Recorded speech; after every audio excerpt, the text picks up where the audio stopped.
So I have a bit of a sore throat, but we're going to be fine, and we'll get through this. I apologize if my voice sounds horrible, and if it does, I'm not even going to release the video. So hopefully you're all hearing this and seeing this. But today, I want to talk about Persona 4 Golden. Now, these are just my thoughts and a quick run-through. I haven't beaten the game, and I probably won't for quite a while, because I'm really enjoying it, and I'm just playing it at my own pace. But I want to take the opportunity to talk to you guys about it, namely just because of how much I'm enjoying it, and because of the value that it's at right now. I always think that there's maybe 2 series that have been released that almost universally are well-received. GTA and Persona. And I know that there's a ton of other games, a ton of other series that are fantastic, but usually none of them have every game that lives up to the hype around it. You know, even my beloved Final Fantasy or Legend of Zelda, you can find a couple Link's crossbow training, for instance, where it's just not, it's not that great. But Persona always delivers. So I just want to run in through some of the story, talk about some of the different components and mechanics of the game, and just give you my overall thoughts so far. But before we do that, please hit that like and subscribe button. Or if you really want to help the channel out, just watch another one of my videos after this, and that helps with the YouTube algorithm. In Persona 4 Golden, your character has just moved in with your uncle and your little cousin. You've traded in the fast-paced city life for a more cozy countryside town, where the biggest thing that happens is the new department store that recently opened up. Your uncle is a detective, so right off the bat, you get a really close idea of a small town that happens to have a lot of crime, or at least a lot of cases that need to be investigated. And there's a little bit of drama here and there, but it's a Persona game, so buckle in for the next 2 or 3 hours, and then you'll finally start to actually get into the story, as the game basically revolves around these murders that happen around town that seem to be all connected to one central plot. Now, the police can't really solve anything, and your uncle is gone spending more time doing police work than he is doing anything else, and you and your friends try a little urban legend to find your true soulmate, but in fact you end up finding a doorway to where a lot of these victims are being stored, and you're usually left with a week or 2 to be able to find them before they're eventually murdered. You see cases pop up where someone will disappear,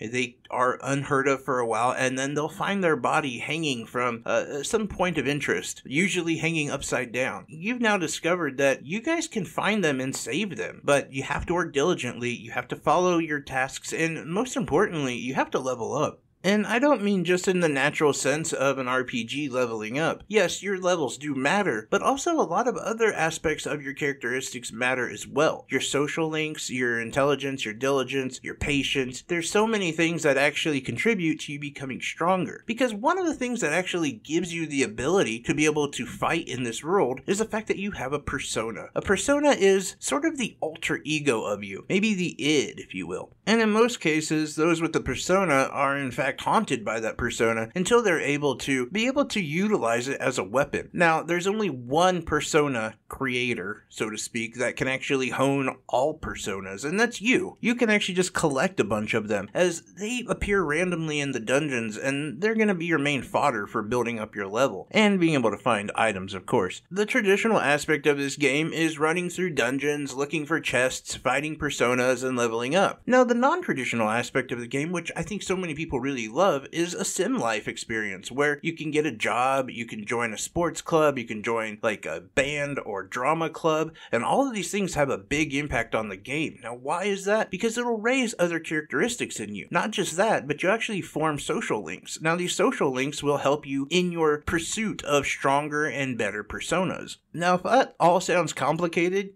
don't worry about it. It actually walks you through it, and even if you're trying not to do some of this stuff, you'll end up doing it anyway, just because it's a lot of fun. And often the game will prompt you or remind you to go hang out with your friends by one of them saying, hey, why don't you come hang out after class? Or being reminded that there's opportunities to join different clubs after school or get a job. Things like that really do kind of help break up the monotony of a game that doesn't really even have that much monotony, to be honest. But this adds just another another level of immersion. This game is so perfectly done that I even care about like certain NPCs that haven't really made themselves to be known more than just kind of someone that you run into and have a little bit of banter with. Namely, like his little cousin, who is essentially like the only adult in the house. She's the one that's cooking and cleaning, and she's left there by herself all the time as you're going out, fighting enemies and saving people. Her dad or your uncle, he's out being a detective, and she's left there by herself. And something like a small trip to like the department store gets her so excited, and she's so happy to spend time with her family. It's crazy how much like just that little interaction and that character is something I care about and can tell you all about. That is what Persona 4 Golden is, though, and that's what a Persona game is. It has so many layers and so much immersion to it that for $20, it's an insane price. And again, you're getting the Golden version, which means that you're getting the extra dungeons, the extra Personas. I can tell you with 5, the difference between 5 and 5 Royale was huge, like night and day, and maybe added another 60 hours of gameplay. I can't say that for Persona 4 because I've never played it and I'm not done with it. Like I said, I can only tell you that so far from what I've played, I absolutely adore this, and I agree with so many people where they say this could be one of the best RPGs of all time, maybe one of the best games of all time. I agree, I really do. Now, am I going to put it in my number one? Not yet, but like I said, I'm only maybe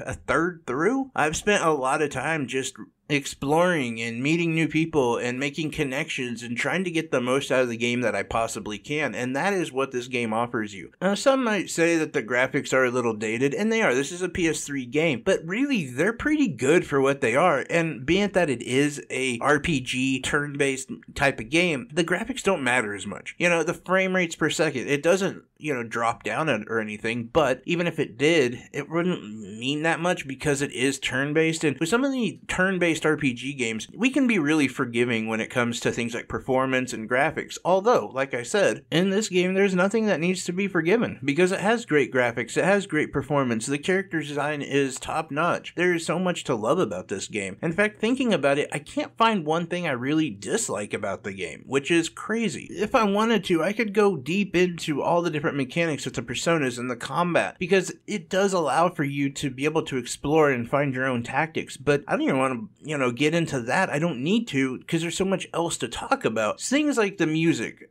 just match this game so well. Things like character design or the village itself. I should say city. To me, it reminds me of a city. They call it a village. I think it's a city. But things like that, the school, the areas that you explore, the environment, like all of this stuff just is masterfully done into a wonderful game. By the way, though, the combat is really great and really fun, and I love the aspect of being able to switch personas because it does work on that kind of rock, paper, scissors method where like a certain element is going to be another element, and so you got to kind of have knowledge about the enemies you're going to fight and use the appropriate persona and the appropriate skill. All of that, though, is kind of an RPG trope that we all love, and if you are a big RPG fan, you have to pick up this game. It's $20, and I'm guessing that it's over 100 hours of gameplay. I don't know for sure, but I'm just guessing, because as far as I'm into it, it doesn't feel like I've even scratched the surface yet, and I already have like 25 hours in. But anyway, guys, that's just my thoughts on Persona 4 Golden. Let me know down below if you guys have played it, if you're picking it up, or what your thoughts are. Basic, you are the RPG scholar. Please do not ruin anything for me with any sort of spoilers or anything of that nature. But anyway, guys, I appreciate each and every one of you. I apologize if my voice sounds awful, but like always, guys, I'm wishing you health, wealth, and above all, I hope you're truly happy because you make me happy. By the way, I do have reviews coming out in the next few days for Trek to Yuma and Trophy. So, yeah, look forward to those. Anyway, guys, talk to you later. Bye-bye.